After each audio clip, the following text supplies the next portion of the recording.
Pentagon Chief Lloyd Austin meeting with Ukrainian President Volodymyr Zelensky today at an annual defense conference in Singapore. The two reportedly discussing the state of U.S. aid to the Ukrainian war effort in the face of Russia's heightened offensive over the last few months.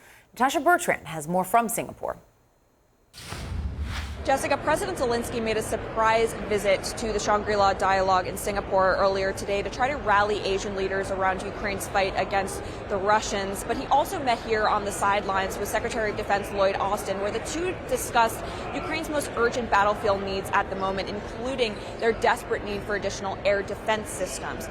But importantly, Zelensky also wanted to take that opportunity to thank Secretary Austin as well as President Biden for that very important decision that the U.S. made just last week to finally allow Ukraine to strike directly inside Russian territory in order to help defend itself against Russian strikes that are coming from just over the border of Ukraine inside Russia itself. A real game changer that Ukraine has been pushing the United States for quite some time now. So Zelensky repeatedly thanked the United States for that decision. But one of the major reasons he was actually here at this forum this weekend was to speak directly to the Chinese, who have been accused by the United States and by the UK of directly supporting Russia's war effort in Ukraine by bolstering its defense sector.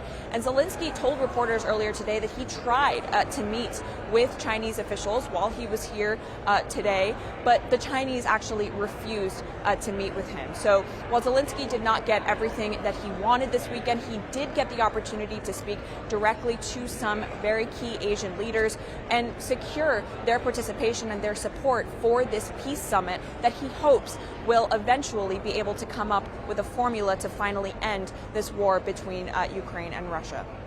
Jessica.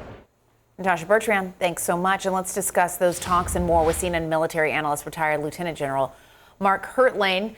Great to have you on this Sunday afternoon. I want to start first with the decision that Natasha was talking about in her report, that the U.S. will now allow Ukraine to use American munitions to carry out strikes inside Russia.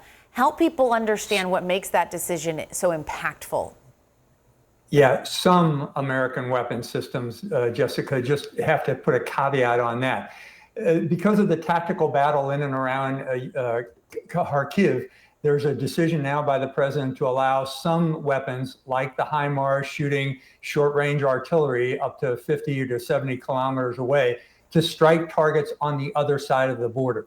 What Mr. Zelensky is very upset about is he wants more latitude in using ATACMS missiles that have anywhere from 170 to 300 mile range. He wants to strike deeper into targets in Russia, and the president has not allowed that. So there has been the availability of some weapons to go against those Russian forces that are actually lagering on the other side of the Ukrainian border in Belarus and in Russia. And that's a very good thing. There's been many of us who have said that should have happened a long time ago.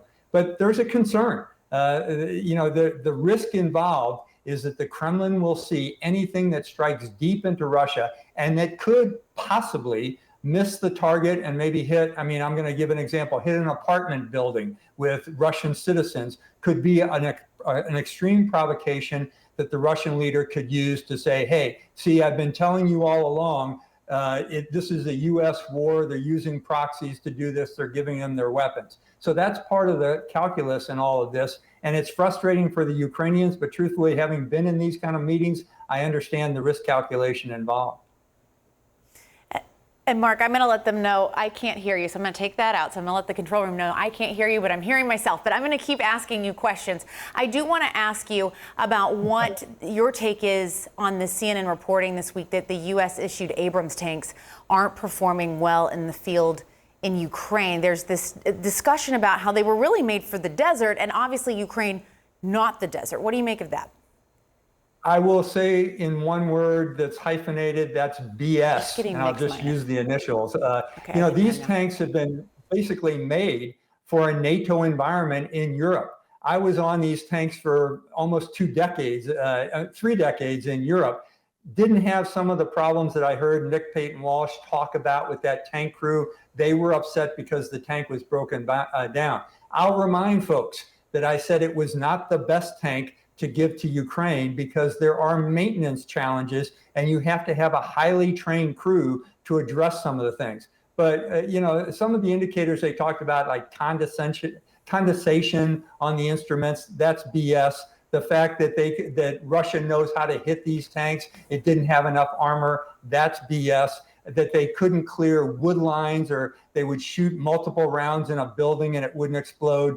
I know for a fact, having fired these vehicles and having been a tanker all my life, that this is a crew that's not either selecting the right weapon system or isn't maintaining their tanks very well. Now, at the same time, I'll say this, Jessica, that whenever you get two disgruntled tankers on a tank that's broken down, they're going to give you every reason why it doesn't work and how this piece of crap is something that they shouldn't have. But remember, Ukraine continued to ask for these vehicles, even though they knew that there was a high maintenance standard to keep them running.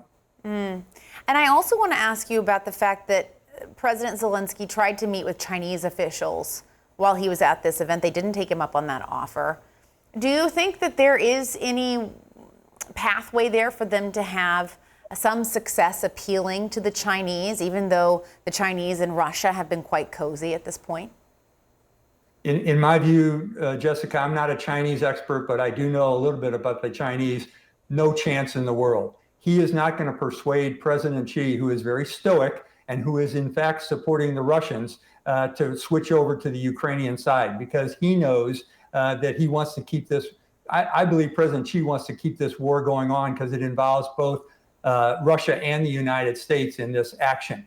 But it will be difficult for him to support Ukraine. The good thing is President Zelensky was able to persuade, I think, several other Asian nations to provide support to the Ukrainian cause. And that's been something that's been important as well. All right, Lieutenant General Mark Hertling, always good to have you on. Thanks so much. Thanks, Jessica.